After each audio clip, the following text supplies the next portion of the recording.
Elon Musk ఇప్పటికే ప్రపంచంలోనే అత్యంత సంపన్నుడిగా ఉన్న ఆయన త్వరలోనే తొలి ట్రిలియనర్ గా మారే అవకాశాలు ఉన్నాయి. టెస్లా కంపెనీ ఇటీవల ఆయనకి ఇచ్చిన ప్రతిపాదిత జీతం ప్యాకేజీ ఇది సాధ్యమేనని చాటుతూ ఉంది. బ్లూంబెర్గ్ నివేదిక ప్రకారం టెస్లా తన తదుపరి సీఈఓగా కొనసాగడానికి మస్క్ కి ఇచ్చిన ఈ ఆఫర్ విలువ సుమారుగా $1 ట్రిలియన్, అంటే దాదాపు 83 లక్షల కోట్లుగా ఉందని తెలుస్తుంది.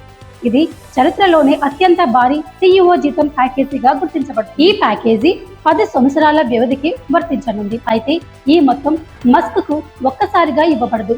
టెస్లా ప్రతిపాదించిన లక్ష్యాలను సాధించడమే దీనికి కీలకం. ముఖ్యంగా కంపెనీ మార్కెట్ విలువను ప్రస్తుతం ఉన్న దాదాపు $1 ట్రిలియన్ నుంచి కనీసం $8.5 ట్రిలియన్ పెంచాల్సి ఉంటుంది.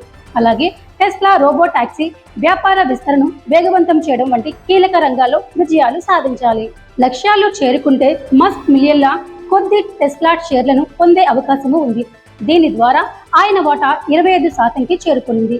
కంపెనీ భవిష్యత్తుపై గట్టి నియంత్రణ కొనసాగించాలన్న అభిప్రాయాన్ని మస్క్ ఇప్పటికే బహిరంగంగా వ్యక్తం చేశారు. ఈ ప్రణాళికలో మరో ముఖ్యమైన అంశం ఏంటంటే మస్క్ టెస్లా తదుపరి సీఈఓగా ఎంపికలో చురుకైన పాత్ర పోషించవలసిన అవసరం కూడా ఉంది. ఇది కేవలం సంపాదన కోసం మాత్రమే కాదు, కంపెనీకి భవిష్యత్తు నాయకత్వానికి సిద్ధం చేయడం కూడా ఆయన బాధ్యతలో భాగంగా ఉంటుందని ప్రతిపాదన పేర్కొంటుంది.